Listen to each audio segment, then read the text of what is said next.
Assalamu alaikum wa rahmatullahi wa barakatuh. So, students, today we are going to start our new chapter or new unit. Let's start very fresh. Okay, so in chapter 2, we already studied about whole numbers, isn't it? So, we had studied about whole numbers which starts from 0, 1, 2 till infinity, isn't it? So in this unit, your chapter 4, you are going to study about integers. Okay, not so much in depth about integers. In depth, you are going to study it in your class 7. But you will get the clear idea what are integers. Okay, and you have to understand how to add and subtract integers. Okay, so that is we had seen in whole numbers how to add and subtract, multiply and divide, multiplication, okay, on number line, isn't it? In the same fashion, we are going to see it for your integers also in this whole unit. Okay, so first of all, so now in total unit you are going to study what is the need of integers. Okay, integers means you will have both positive numbers, okay, and negative numbers.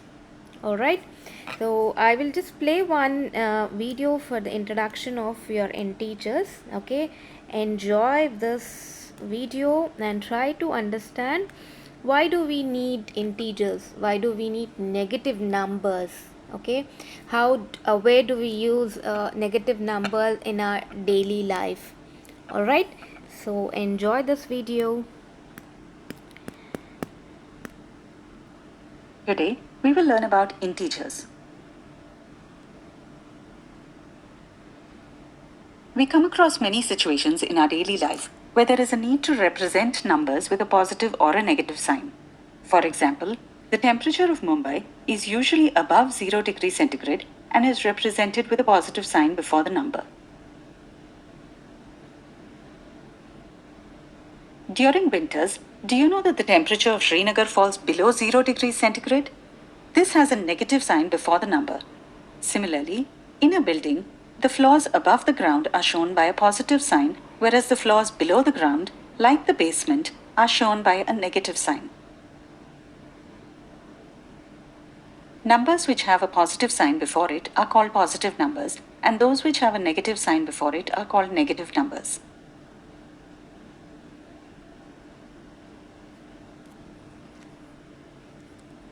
A collection of positive numbers, negative numbers, and 0 together is known as integers. In this collection, just numbers like 1, 2, 3, etc., without any sign, are said to be positive integers.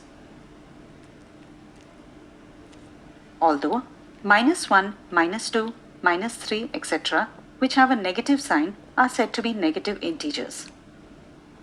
The value of negative integers is less than 0, whereas the value of positive integers is greater than 0.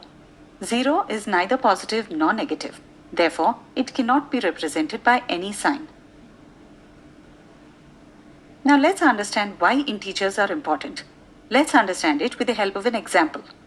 Suppose a bird is flying at a height of 500 meters above sea level and a fish is at a depth of 500 meters below sea level. Can the distance between the bird and the fish with respect to land near the sea be represented mathematically? The height of the bird from the sea level is 500 meters and the depth of the fish from the sea level is 500 meters. But this is an incorrect way to represent their differences because both are situated in opposite directions.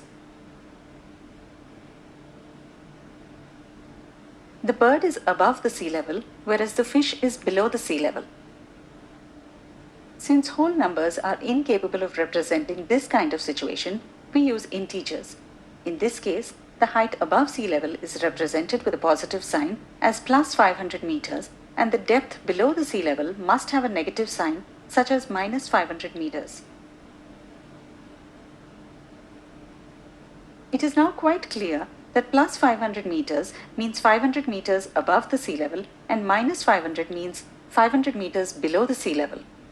Now let's consider some more examples of integers to understand it much better. Let's suppose Rahul and Ruchika start walking in opposite directions from a point, say 0. Rahul walks 5 steps towards the right from 0 and Ruchika walks 5 steps towards the left. How would you represent their distance from the initial point 0? Think about it. You are right. The steps towards the right are shown by a positive sign, and those towards the left are shown with a negative sign. Therefore, Rahul has taken 5 steps and Ruchika has taken minus 5 steps. Now let's suppose Harsh came to a shop with rupees 30, but he bought things for rupees 35. He pays the shopkeeper rupees 30 and keeps a debt of rupees 5. How do you think the shopkeeper will make a note of this? Any ideas? Think about it. Okay, the shopkeeper should write minus 5 in front of Harsh's name, where the negative sign represents the money Harsh is yet to pay him. Harsh owes him rupees 5.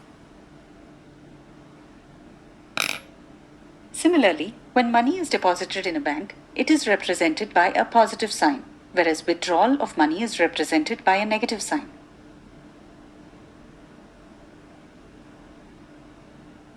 While we are discussing money, let's also talk about profit and loss. Suppose a businessman sells an article worth rupees 20 for rupees 25. His profit is rupees 5. Since his profit is rupees 5, it is represented as plus 5. But if he sells an article worth rupees 20 for rupees 15, he incurs a loss of rupees 5, which is represented as minus 5. Today, we have learnt about integers. In the next video, we will learn it in a better way. So I hope you understood the video. So where do we use integers? Wherever you have the things, certain situations in which you cannot represent use the whole number, just like we have the situation, the bird above this is the water, okay, it is some distance above this water sea level. So you take this sea level upwards as in terms of positive numbers, and any fish or anything inside the water, this will be your 0 level, okay, and depth, that is inside the water, you will measure it in, or you will represent the number in terms of negative. So positive will represent above and negative will represent below in this situation, okay.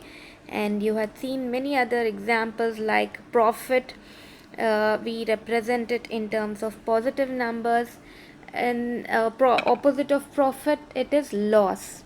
So loss, you are representing it in negatives, right, and so on. And then the best example is your temperature, okay. Thermometer, if it is above 0 degrees, you will take in terms of positive numbers.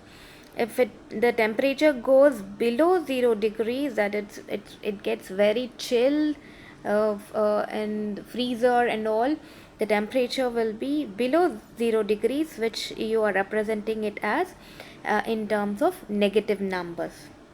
All right, students. Okay, so and today I'll just tell you, like, this integers, it is represented by Z, okay. Whole numbers, we are representing it with W, natural numbers with N, okay, and integers, we are representing it with Z. So this integers, it is a collection of both your positive and negative numbers.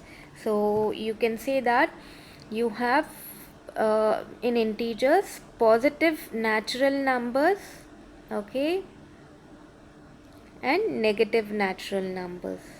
All right.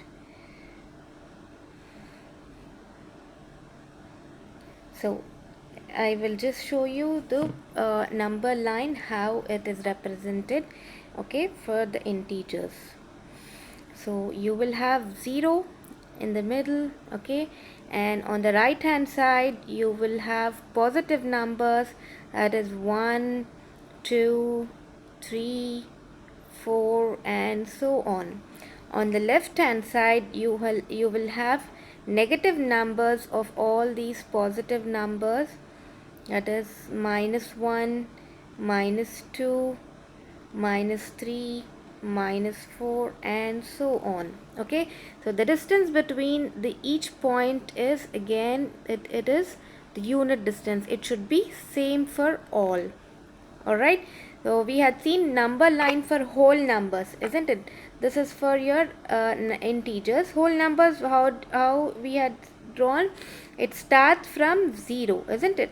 And we have plotted the numbers with equidistance 1, 2, 3, 4, and so on. And you need to represent this with an arrow mark so that it is showing you that numbers are infinite. Okay, so even I will represent here with the arrow mark for this integers number line like this. So here also numbers you will have till infinity, that is positive numbers till infinity, and negative numbers you'll have till infinite. Okay, so you can't imagine how many numbers we have. So that's why we are just representing it with the arrow mark, which shows it has many, that is continuation of numbers till infinity. Alright, I think for today this much is enough. I hope you have got a clear idea or picture of integers, isn't it? So integers is what? It will have positive and negative numbers, okay, and it has 0 also, right? Whereas in natural numbers you don't have 0. Okay, so first you will have natural numbers, all right, so in which you have 1, 2, and so on. After this you will have whole numbers, which will include all the natural numbers plus 0, isn't it? And so this again it is going to increase, that is integers is increasing the set of numbers by including all the negative numbers in it, isn't it? So integers will have the big set of numbers, which includes all the whole numbers, or that is which is starting from 0, that is natural numbers, and also negative numbers, isn't it? Okay, so integers are the big set of numbers which includes both positive and negative numbers. Alright, okay, let's stop for here for now. Okay, and we would see few more things about these integers in our next video, inshallah. Until we meet again, assalamu alaikum wa rahmatullahi wa barakatuh.